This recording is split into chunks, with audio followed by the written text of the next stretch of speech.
Welcome to Thought Experiment Called Life. This is where unconventional thinkers and multi-passionate makers share their journey of creating meaningful lives, built on growth, creativity, and the courage to live on their own terms. I'm Greta, a musician, a martial artist, an herbalist, and a fellow traveler through this mystery we call life. Every other Tuesday, I bring you real conversations with rule breakers and path forgers.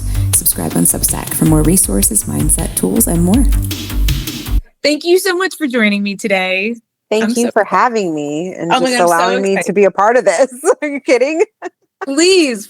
I'm so excited. We'll talk about how we know each other and everything. But this podcast, really, I wanted to create a space where people could hear stories from people who live unconventional lives and are living it in a way that is very meaningful and fulfilling to them. I think we see so many stories, at least I see a lot of stories of people being like, on that path of I'm living in alignment, but it's like it's so big and sensational in a way that I find it to be a little overwhelming sometimes when I hear people tell stories like I did this thing and then I have this multi-million-dollar business and blah, blah, blah. And I think it's wonderful. I think that though, I want to highlight stories where it's like, there's more to it than the size of whatever's happening, the kind of sensational part of it. I think that sharing the actual meaningful part of life where our lives really live in the details of the mindfulness of what we actually get to do on a day-to-day basis. And when those things are fulfilling, then in my opinion, I feel like that's at least my goal for my life is to make sure that the fabric that I'm weaving is also just as meaningful as the thing that I'm building, Absolutely. And I want to have more stories for that and people who are multi-passionate and are creative. And, of course, I talk about mindset a lot. I talk about a lot about when we are the kind of person who looks at the world a little differently like that, there are different ways that we can interact with the world so that, we are able to navigate it a little better. There's more space for people like us, and there's more dialogue about it and understanding of it. And this is just another kind of fold of that, I think. So of course I want to talk to you about it. Absolutely. I'm here for it. Yeah, we've been on this path for a while. Obviously, how long we've known each other for? About 13, 15 years, maybe, I would say. Yeah. Yeah, it's around there. Yeah. Oh my God, that's crazy. That's crazy. I know, right? It's been about 13 or 15 years. Yeah, because Prana is about 12 and we met each other a year or two prior to that. Right. Yeah. And it was instant, like, I know you, girl. I know you. I know. I was like, are we doing that before? Are we related? What's going on? I know, short girls. I was like, she's short like me. That does not happen often. I'm like, yay, hi. Can see you eye to eye. It's nice. Yeah. But yeah, just to introduce you a bit, Jacque and Maldonado, I was gonna say the sorceress of the Prana House. the head goddess in charge. Tell everyone about yourself a little bit. So I am the creatrix of the Prana House, which is an herbal apothecary and holistic wellness shop in Westchester, Pennsylvania. And through that is supporting people with herbal medicine in the forms of either wellness care for themselves or even for spiritual uses or practices. And a part of that also is a community that also caters to holistic wellness and spiritual growth and practices. So it's supporting people on their transitions, whatever they may be experiencing in their life, and being able to support them with tools to walk their path in the most authentic way. And also in a realignment of feeling whole in body, mind, and soul. So whatever that is to them, wherever they're feeling a disconnection, wherever they're feeling, that they want to acquire more knowledge or more experience in, we can support them with some of the tools and practices that are a part of what I do at Prana House, not just myself, but other practitioners in walking that path and walking that road. So, yeah. So beautiful. So beautiful. And I mean, for anybody listening right now, if you're not driving or whatever, I would definitely recommend go to Instagram or your website right now and just look at the Prana House, because you're just going to want to go there, because it's like the most mystical, magical Harry Potter land of all time. It's an experience for sure. Yeah, it's an experience. That was my favorite part. So obviously we met. I was getting my master's in herbalism. You were like, I'm opening up the shop in Westchester, which is where I was living and is from. And I was like, well, then I remember being like, I really need to reach out to her. I feel like I should work with her and like connect for this, especially during this chapter. And came on to manage things and help with social media and all of that. And one of my favorite, and also to practice, that was my, besides two favorite things.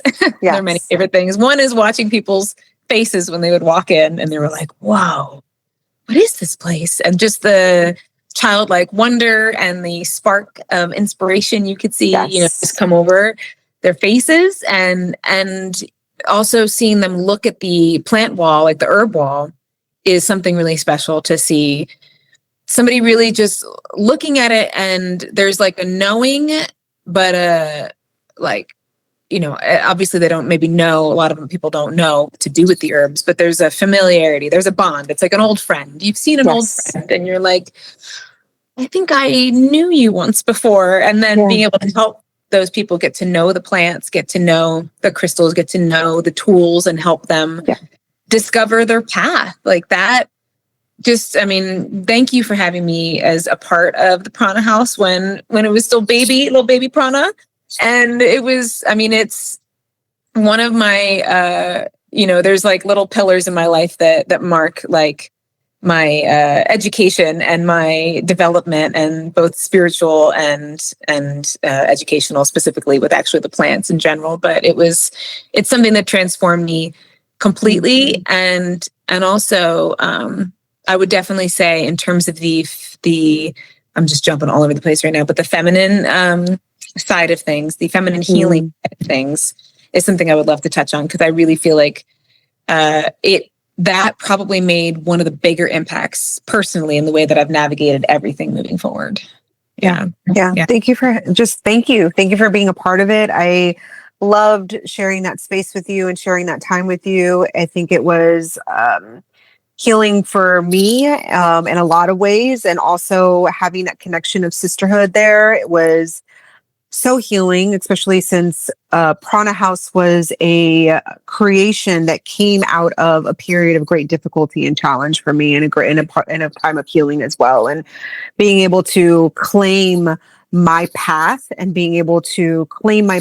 alongside a fellow sister, that felt so inspiring and so just validating all at the same time. And being able to be there to support each other in those transitions was so great. And there was several others that were a part of that, right? And we had this coven that was there, right? And just being able to grow. And I completely love the fact that even though Prana House, was this idea that formulated right out of my mind and heart, but it was the continuation of it also being a part of the mind and the heart of others as well, right? That the creation of a safe space and a sanctuary where people can come in and feel that they could experience that awe with no judgment, and to be able to learn and be educated in a way that allow them to continue to grow that inspiration, and you being a big part of that.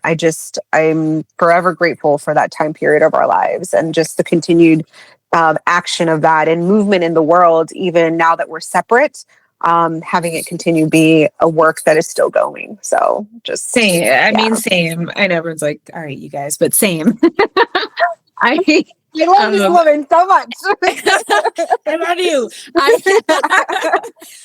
No, but same. I think it's, I'm going to circle back to when you started, but real quick to go on this thing, because I think it really is one of the most beautiful things that came from this. And I think, we were just kind of chatting before, like, you've done such an incredible job of creating a place that, you're like head creatrix, but you're just like creating a container where, since I've been there, and I was telling you, like, since I've been there, I've seen so many of these beautiful souls, and I could just, like, I can tell they're like, I can tell they're carrying that torch of this container, of this vibe of really tuning into your path and like whoever's path, ustedes, their path and their vision, and the wonderment of it, and the safe space, and then being able to also understand, how, like, to fall in love with the plants and the medicine, the real medicine that is there. Yeah. And then the community portion of it. So you've just done such an amazing job of modeling something that I think, first of all, it taught me so much about how to model that moving forward. And that was kind of like, when I had to go and follow my path, like, I was very committed to taking everything that I had learned, that we had done, and everything that I had learned from you, to take that forward in whatever kind of community that I would build from there. And specifically with women, I went to all girls Catholic school growing up, and middle school was a nightmare, and high school was not much better. And most girls, most girls that I meet have had a similar, it didn't matter if it was all girls Catholic, it just happens to be a certain special brand of that. But, there's, in our culture, it's very promoted and widely shared that, women aren't nice to other women and blah, blah, blah, blah, blah. Mm. And I grew up also in martial arts gyms, which was all dudes. So, like, then, of course, it was easier there because nobody did all the things that the girls would do. And I was like, oh, this is easier. And I think this is a shared experience for a lot of women. Yeah. And it was, us at the Prana House, it was the first time that I felt like I actually had, like, sisters as my friends. Like, I had women who, even if we didn't, like, it wasn't like we were very real with each other. It wasn't like it was always like, oh, sunshine and whatever. Yeah. If there were things that came up, there was good communication. There was good reflection on things on all of our parts, and, like, we were able to support each other. And maybe not, if somebody was taking a path in life and you're like, oh God, I hope you're okay. It was just like, being able to hold that space for that person and be able to be there for them. And I've seen that just continue with those women in general, that we shared that. But it's something, even when when I'm teaching specifically the girls jiu-jitsu, and we have, girls coming, like, some girls have stayed, some girls have come and gone, and jiu-jitsu, all practices are like that. So it kind of morphs and shifts, but it's something that I really make a point to model that as well, to make sure that, because it's tough to come into that room and in general. And then, if you've had a bad experience with a bunch of ladies and now you're, like, having to do something very physical with them, and you may feel weird in your body, you may feel weird about being there, you may have just all kinds of things going on. And so to really, I've brought that mindset of really being supportive, and really just focusing on the fact that when you're working with somebody else, first of all, your journey through life, but in martial arts, in the sense, is yours. It's not a team sport, but you do have a community. It's a community sport, but not like a team sport necessarily. Yeah. And then also to champion the things that you're seeing and it can be the men and the women, but specifically for the women, I've seen them do a really, really beautiful job at cheering each other on, where normally it would, I've seen in the past, at least, it would not be that vibe. And so much of it too is to the credit of the women who come. Like, you would love them so much. They're so wonderful. And I think it's really important. I do see it in other communities, but I do still see, very, like, pitting the women against each other. And I don't know if it's a rite of passage from, like, I don't know if that's just kind of how it goes when you grow up, that, that's something that is more likely to happen at that time.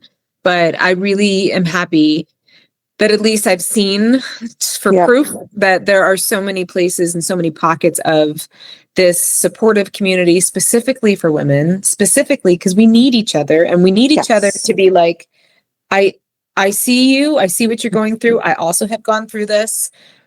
I'm here if you just need to not feel like you're screwing it up, or you're doing it wrong, or things are too hard, blah, blah, blah, whatever. All the things that we kind of give ourselves a hard time about, and being general, of course, but it's general for a reason, so.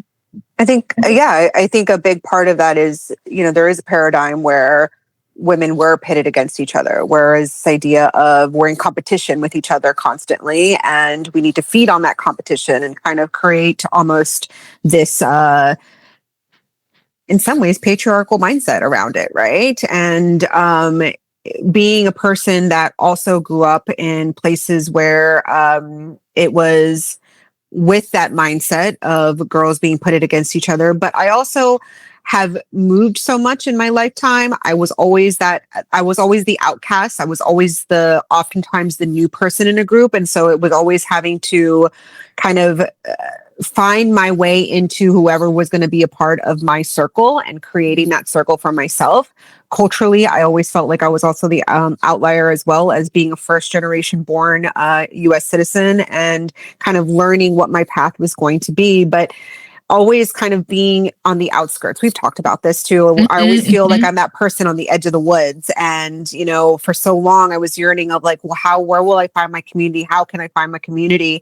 And wanting to create that space, wanting to create a space where people felt safe, where people felt that they could drop their armor and they could feel safe in being able to explore what, their identity of self was in connection to their spiritual path and their practices in wellness, body, mind, and soul, and having that place of no judgment, right? Wherever you've come from, wherever your past has taken you, it doesn't matter in this way, shape, or form right here, right now, because we're always growing. We're constantly shifting. We're constantly creating something new and different, but we just want to feel safe as to have that option to explore those things.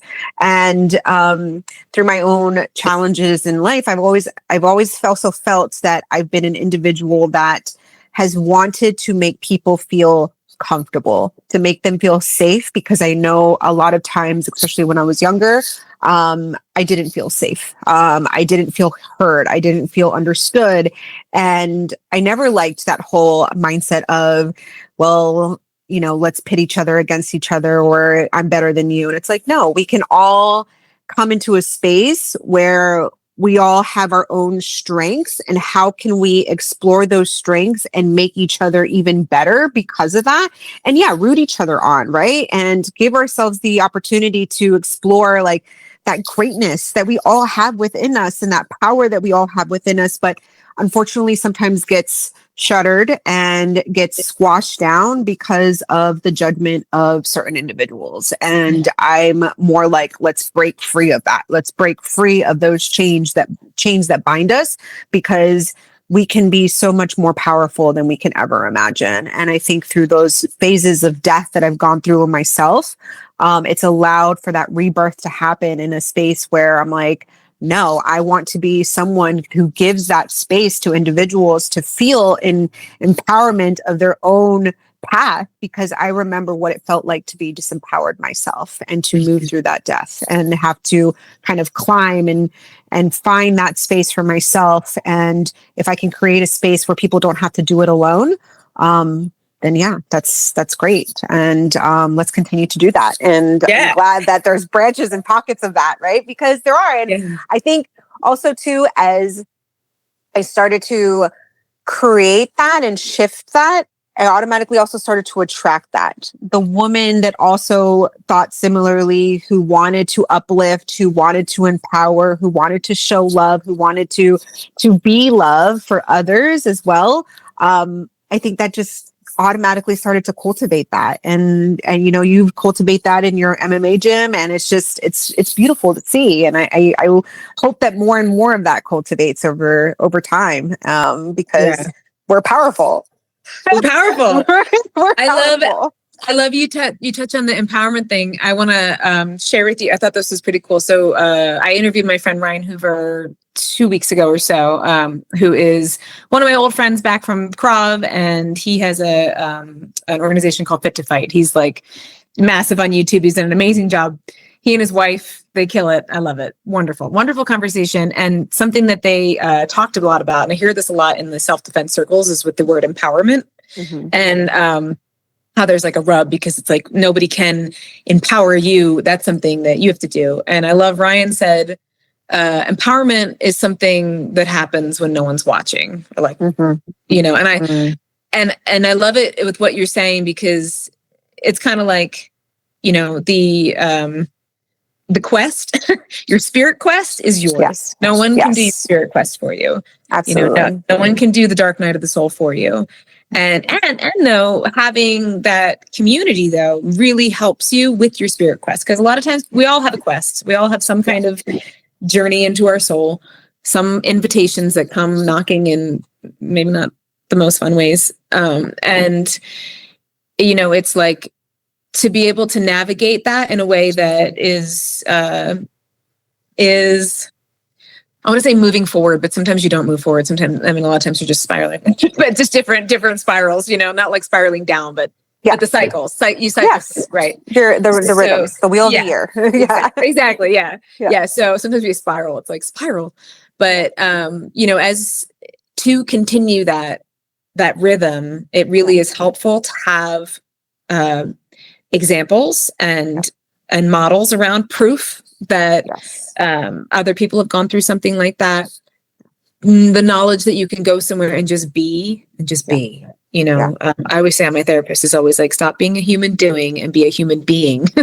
And at the Prana, at Prana, it's like you can go and be. And so when you have, workshops or any of the tools, it's like to be able to come in and it's really about your soul and your path. It's like, what do you need? What do you need right now? So I think, I just wanted to share that with you about the empowerment thing. Cause I think that it goes well. We hear empowerment a lot when it's in reference to women, because there's been a lot of disempowering things that have happened. Yes. And to just make the decision and commitment to yourself that you are going to call back your power is a huge first step. Yeah. I believe that's also, there's so much, it's not even just, being disempowered, but I believe that with our society today, with all of the demands and all of the expectations of how we're expected to show up in our everyday responsibilities, sometimes there can be an overwhelm that happens there. And from that overwhelm response, right, there is those feelings of disempowerment that happen, that disconnection that happens with self. And when we also talk about empowerment, it's also a reclaiming of yourself as well, right? It's a reclaiming of who you are, what are all the aspects of you, your own personal sovereignty. And I think that oftentimes with so much external factors that are going on in the world, there is this disconnection that happens, and this idea of like, question of, well, where am I going? Who am I? How can I even move through this world in the way that I want to continue completely authentically and empowered as self? And it's a reminder that, yes, we can move through this space and time in a completely authentic, completely sovereign state of our own personal wants, desires, dreams, and beliefs, and feel empowered by that. And that's a part of that too, is creating that belief and that realignment of, well, what is it that I want? Because so oftentimes when we think about what do I want, there is this label of selfishness that is put on that, right? And there is a level of selfishness, but it's a level of selfishness that is meant to be looked at. Right? Because it is about the self. We're here to live and walk our own purpose in this world. And so often with all of these external factors is trying to disconnect us from that part of who self actually is. And when we come back to those places of the natural realms of working with herbs, with working with crystals, which are all things that were put here on this earth for us, right? And we have that safe space where we can land and we can just breathe and we can feel again, right? Oftentimes I meet people that don't even know what that is, how they're feeling, because they're so disconnected from the idea of self and body and soul and connecting the mind with self. And it's this place where we come back to the inward parts of ourselves, and we really get to explore, and we get to be in those spaces and re-empower ourselves from there too. Yeah. What would you, so like, I definitely, if somebody's listening and they're like, yes, I am feeling so disconnected right now. Like I remember one time I felt connected. This is not it. What are things that you, like, if you were to like, all right, let's try these things to start, just to get a little bit of, and like, what are your favorites? My favorites for sure. I'm a huge advocate and I preach this all the time to everybody. It's just like brain dumping and journaling, right? People always think that journaling has to be, there's certain questions that you have to ask yourselves when you're doing a journal. And it's like, no, just brain dump your thoughts, right? This aspect of ourselves that's up here, there is no tangible thing that we can make sense of it, right? Because there's so many things that are going on through the ether up here that kind of grasping onto the firm's aspects of those can be daunting at times. And so I say, when we journal, when we just brain dump, when we have like word vomit that comes out from our brain to our hand and onto something tangible that is piece of paper, I think that we then also have the ability to start to pull that apart and say, what is my reality and what is my non-reality? What is this thing that is actually overwhelming me that when I see this in a tangible way of looking at it, doesn't seem as overwhelming anymore?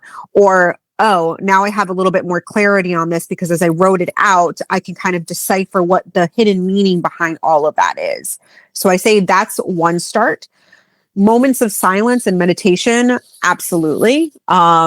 One of my favorite expressions, and I don't even remember where I heard this at this point anymore, but someone asks, what's the difference between meditation and prayer? And I say, from what I've learned is meditation is listening to God, to the universe, to whoever it is that you believe in, right? Whoever your guidance is, it's actually listening. We're not there to shut down our brain, to, stop the noise, but no, we start to tune in. We're literally tuning in. We're starting to change the dial a little bit so that we can start to listen a little bit better and a little bit more clearly, versus prayer is talking to God, the universe, whoever it is, right? And there's a difference. There's a difference in that. And so meditation is absolutely 100% important. Whether you do that seated in a room with your incense on your cushion and your, megahertz music surrounding you, or you do it outside in nature, which is one of my favorite ways to do it, is walking and feeling the rhythm of the wind moving through your skin and feeling that ancient wind and movement of the power of air, which is our breath, right? To feel the ground and the foundation beneath our feet, to feel that movement of our blood and that natural, life force movement just moving through you. I think those are important things to start that connection, right? Where we move the thoughts from our mind that are completely filtered in that chaos state or trying to be filtered through chaos, to have something tangible to look at it, and then having those moments where we start to activate that listening aspect of self, right? Because I think oftentimes that is a big thing, is the tuning in and the listening. Again, our external environment is telling us not to listen. It actually is creating a container where we're like not going to be listening. And meditation allows us to start to change that channel to quieter, to a more sensory type of response. And we get to then explore, well, what am I actually feeling? Where is this fear coming from? Where is this insecurity coming from? Where is this anger or resentment or whatever emotion is going on that is quote unquote negative, right? Or unsettling? Where is it coming from? And also, where are my joys? Where's my inspiration? Where are my dreams, right? How do we have room to actually sit in that and explore all of those things? So those are two beginning aspects that I really like to do. Yeah. I love them. I love them. I think it's the War of Art. And I know we used to do it. Art of War. And then there's that's a book. Art of War. Yeah. There's like one about actual war, and then there's one about art. Yeah. Yeah. Okay. Which podcast am I doing? No, Stephen Princefield, I think. So yeah, like the automatic writing, I think that's such a good point. And to kind of like extrapolate on it a little bit too, because I always think about, I guess, how we hear these things, because I'll be like, I have to do it. And I know there's a lot of people like me. It's like, well, I have to do it right. I got to make sure this journal thing is right. So something that I actually used to do in high school in our writing class that they would have us just do writing. You would have the loose leaf paper, and then you would just write for 10 minutes, and you were not allowed to pick up your pen. Like, you weren't allowed to stop. So you literally, if you couldn't think of what to say, you would just be like, blah, what you would write down, not blah, blah, blah, blah, blah, blah, blah, blah. I don't have any thoughts in my head. My brain's empty. You know, you would just keep going for like 10 minutes. Not everyone has 10 minutes to do that. Right. I've been I journaled a lot throughout my life, and then recently, or like for a while, I didn't, and I would go back and forth. And then in May, I guess I started doing it every day, and it's, you know, it's one of those things where you're like, and I am like that with a lot of my practices. I'm like, I haven't done that in forever, and then I do it like religiously for 3 years straight. But the thing that I've done for me to help me do it with when I'm like, I have to do it right, because I would always be like, I have to make sure I'm writing something. Spelling is not really a thing. I'm like scribbling where like I'm just letting it. I'm like, let it out, and it might just be really short. I might even be like, I can't even really write today because I gotta go do these things. But like, hello, universe. I feel like whatever, and you know, whatever things need to come out. And it really makes a difference to just kind of like, you're sort of documenting things. You're sort of just saying whatever comes out. Maybe you had some dreams. Like, I do it first thing in the morning. I sit with the kitties and I have coffee and I just journal, whatever. I do like having questions at times, although questions, of course, put some kind of expectation, and my doing brain kicks on. So I try to just be in the being brain and just let it be like blah, blah, blah. And then with the meditation part of it, like, and you were saying, like, because it goes with this, where people are having a hard time getting still. And I'll say, it doesn't matter if you meditate. I'm super excited to announce a new sponsor for the podcast. The new sponsor is Bowhead, and Bowhead is a lot of apparel, but also prints and stickers, even skateboards. Born off the coast of California, Bowhead brings you art-forward apparel and, like I said, prints and stickers. I love the stickers. It's all inspired by Mother Nature, inspired by surf and skate and tattoo culture. The designs are so cool. They just like make me want to move to Santa Cruz immediately. And I love the tagline that Bowhead has, that not everything has to make sense, because I agree.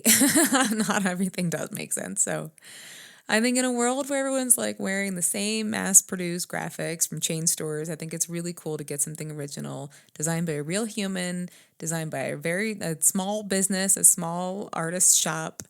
It's one of my favorite ways to support art in our culture, in our world, is to get something from somebody who actually made it and put all that work in, got their web store together, makes the designs, puts it out there. I know from running my old business, Haute Couture, it takes a ton of work, and any way that I can support artists like that, I will continue to do that. So Bowhead, if you want to check it out, you go to bowhead.art and use code THOUGHT15 for 15% off your order. Thought is in all capitals. So I hope you enjoy it, and please help me welcome our new sponsor. Let's say you sit for 20 minutes and all you have are 2 seconds of like, I felt it. That's wonderful. That might be what happens, but that's a very normal and realistic and beneficial thing to happen. It does not have to be the full 20 minutes. Most people, you could be a Buddhist monk and that's probably still tough. So it's like a way to drop in that's really helpful is to literally engage with the senses, right? So it's like, your eyes are probably closed. So what am I seeing? The inside eyelid. What am I hearing? What am I smelling? What am I tasting? What am I feeling? And like you said, with nature, and this is, I mean, I have a whole thing about people wearing headphones out in the world in general, because it's not safe. But you just like literally cutting off one of your senses. You're like, hello, I can't tell what's happening around me. But I'm definitely in nature. The art of noticing is it. And I'm sure you've seen, like, I've met so many people who will start to do that and their lives transform because they are just going on a walk. It's a walking meditation. You just go on a walk. It doesn't need to be climb a mountain. It doesn't need to be I ran or I walked for a certain period of time because it was my 10,000 steps or whatever. It doesn't have to have anything on it except that you're just walking.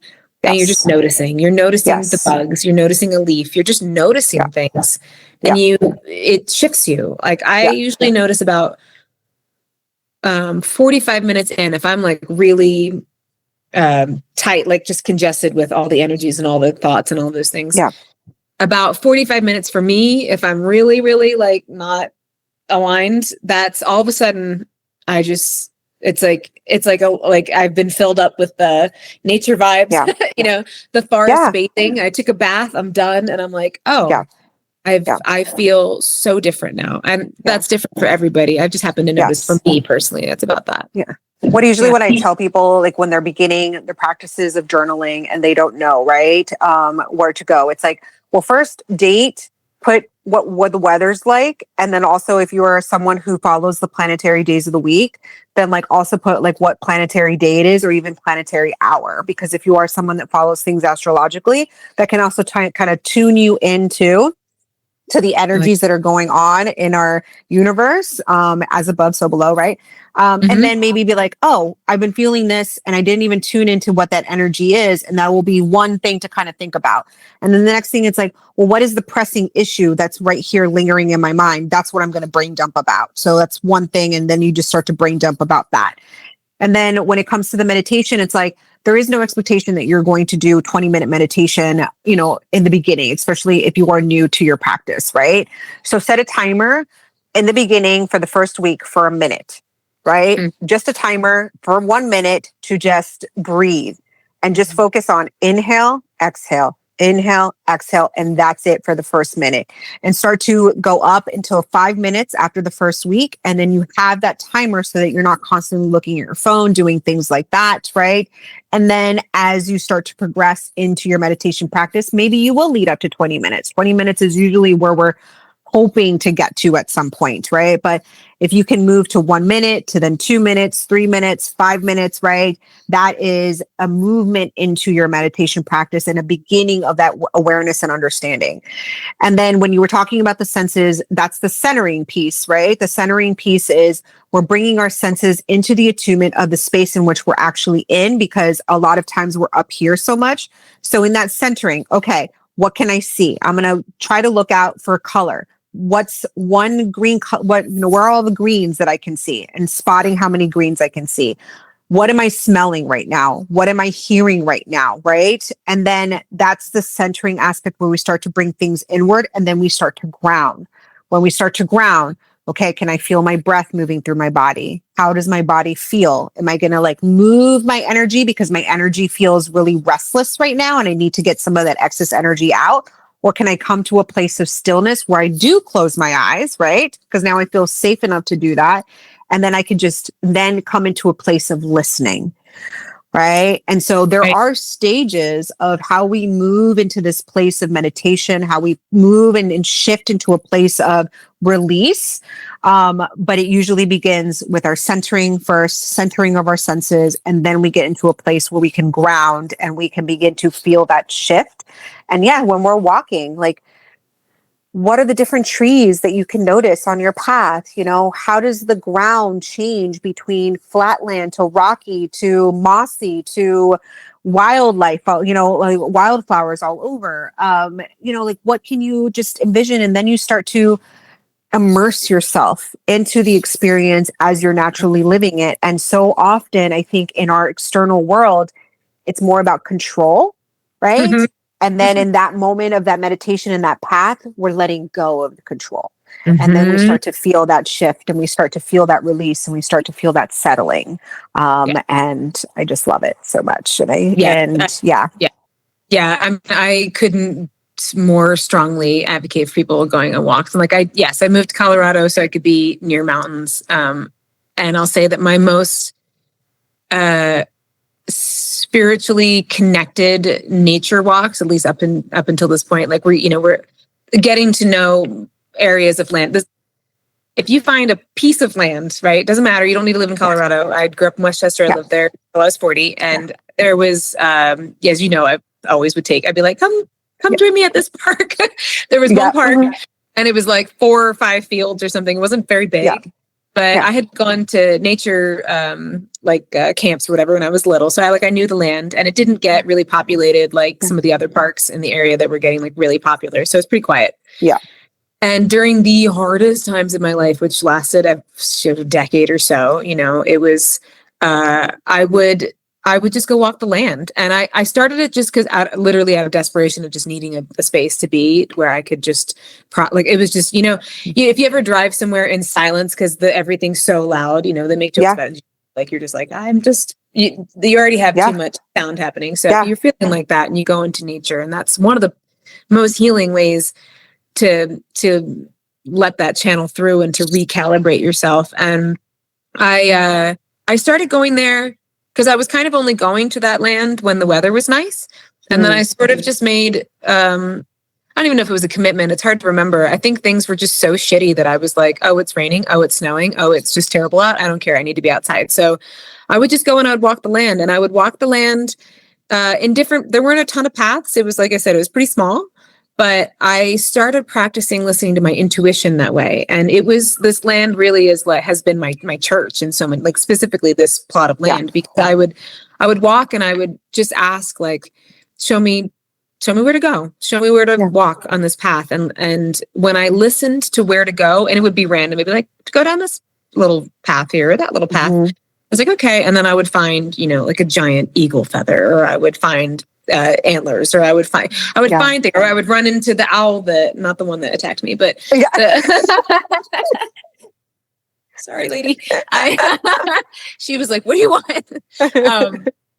But I would run into, you know, other owls or foxes or deer or whatever. And it was learning how to communicate and listen, and then show gratitude, and then have that alignment. And I would bring like bird seed sometimes and leave it some places, you know, as an offering, as a thank you, or leave some flowers somewhere. And, you know, so if anybody's feeling like, oh, I want to do that, but there's not like a great place for me to do it because I don't live near the most beautiful, whatever.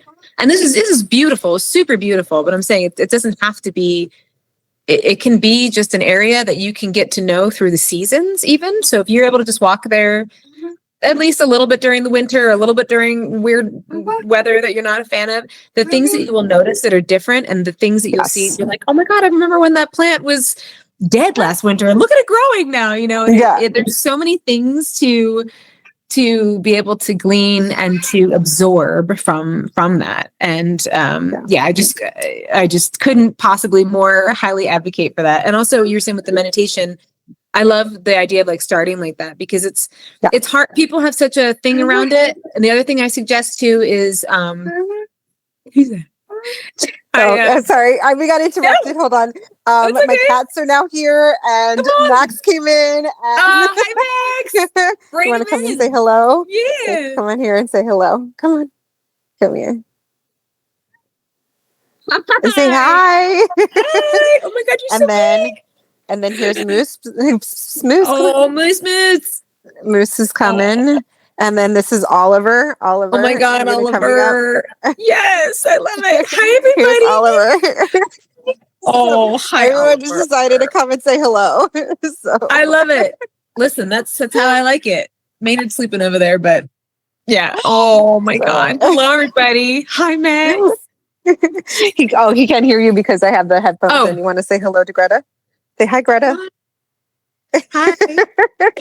He's like, nah. With the meditations, I think what's really helpful too is knowing, like, for people, if they're listening and they're like, I don't know about that. There are so many guided meditations that literally, my sister actually, she's doing an amazing job on her YouTube channel where she has like 2-minute guided meditations. Love that. Yeah. Or like 5.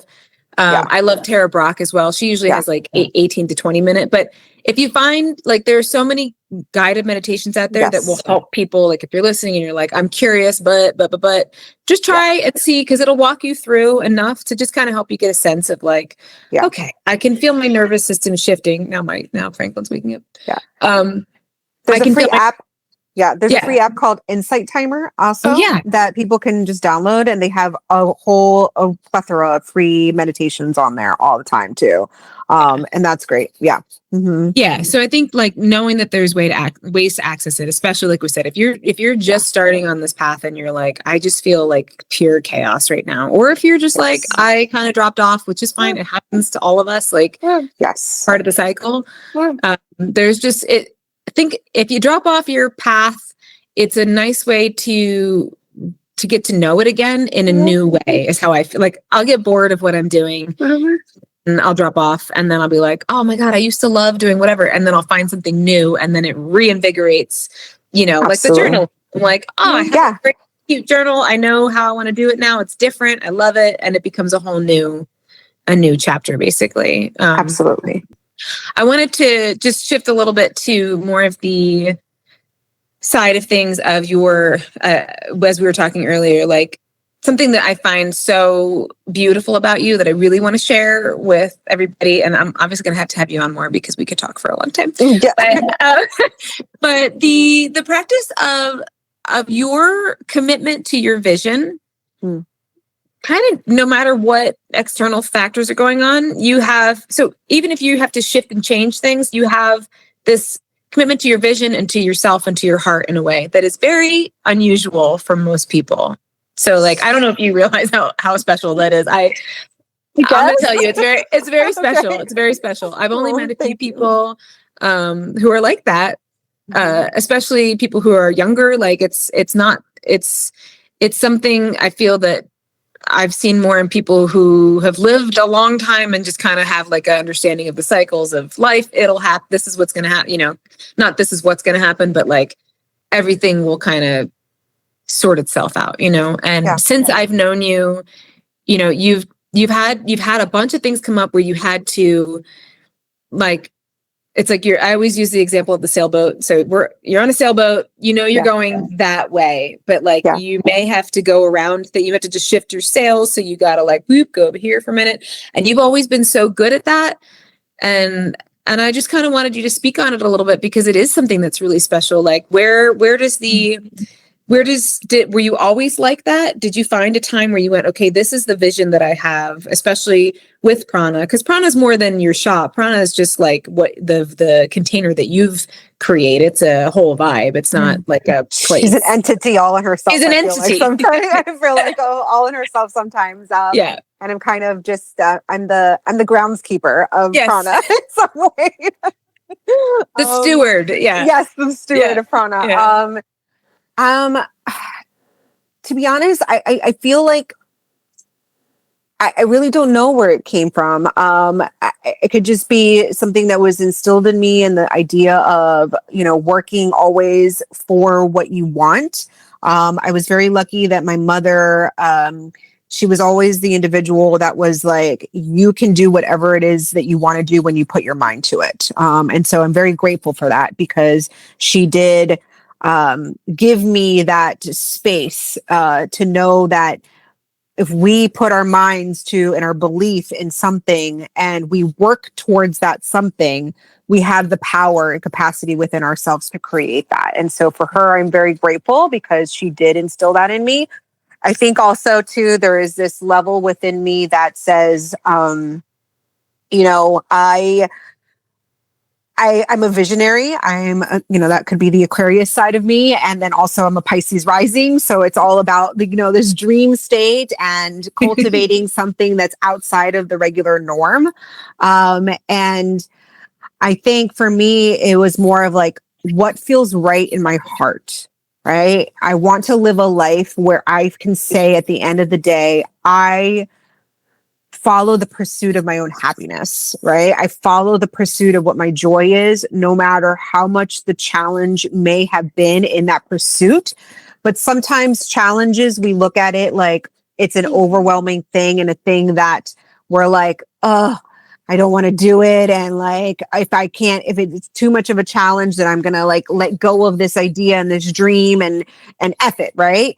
And for me, it's more like, yes, but there's a challenge because there's always a sacrifice, right? There's a level of sacrifice that we need to put into whatever container it is that we're looking to fill up, right? And I'm like, I am so grateful that the challenges that I have are expressions of hard work and sacrifice that I need to create the life that I want to lead. And maybe that's a part of the drive is like this sacrifice that I'm doing right now, these challenges that I'm encountering, they're all to create the space of the thing that I ultimately want from my life. And there might be wrenches that are thrown into that, but I look at those wrenches as opportunities of growth, right? Because that's really what they are. They're lessons for us. They're lessons of growth. They're opportunities for us to understand, where is my weakness in this moment in time? What is the thing that I need to learn about myself here in this challenge, right? Because I'm a very firm believer that everything that the universe throws at us, it's meant for a reason or a purpose. And usually for that purpose is something to teach us for ourselves, and then also how we show up, not only for self, but then also for others, right? How am I growing here for my own personal self and container and sovereignty, but then also the container that I'm creating out there into the world? And so I feel like I look at those things and I'm like, this is just giving me more leverage, I guess you could say, to continue that pursuit, right? I don't know. I don't know. I don't know if I it's love something that. just completely authentic or what, or you know, I feel like we all have the capacity and the ability to do that. It's just this understanding of like, yeah, it does require a level of sacrifice. It requires a level of commitment. It also requires a level of continuing to look back on and continuing to reassess, right? Is this really where I want to go? What about this is that I'm not liking? And then if there are things about this that, yes, I do like and bring me joy, then let's try to, you know, feed on that and make that bigger. And how is it that there are things in there that no longer fit into this container? Well, how can I filter out those things that no longer fit into that container and then reinforce the container into something that I do want it to look like, and something that is fully foundational and structured in a way that does feel good for me, right? Does that make sense? That makes total sense. I think I think, you know, you're saying you have one thing that's really notable is that you are looking at challenges as part of the path, which I think is something that could be modeled for our society in general. I think a lot of times people see the challenge comes up and it's like, and I do think I've talked about this with a couple other people, where sometimes we do have to go, okay, is this challenge a wall or is it a hurdle? You know, and you gotta like, but what you're also saying is that you're very mindful of the process. You're staying mindful of your path as you go. Yeah. And a lot of times we set a goal, maybe when we're younger, we set this goal, we're as clear as we can be at that time. We start going that way. Things start happening. And if you're not staying present with your goal, you might not have realized how it's shifted, so that the universe and God, whatever's trying to like, hey, did you check this? Do you still want to do it this way? And sometimes those things come up where we have to stop and go, is this still the way that I want to go? Is this still the path? Is it part of the path, or is it like on the way, you know?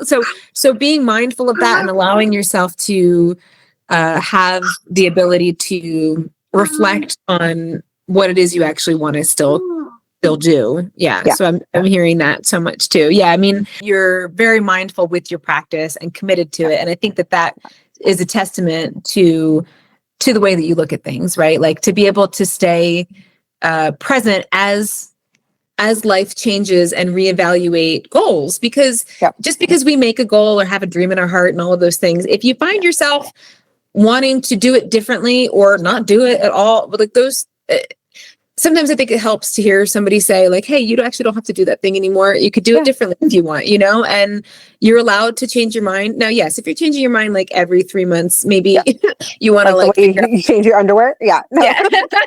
You might want to like ground in a little bit more than that and give it more of a chance to grow. But, you know, sometimes you have a couple changes and then you settle on the thing that you're like, all right, this is the goal. But it takes that mindfulness and reflection.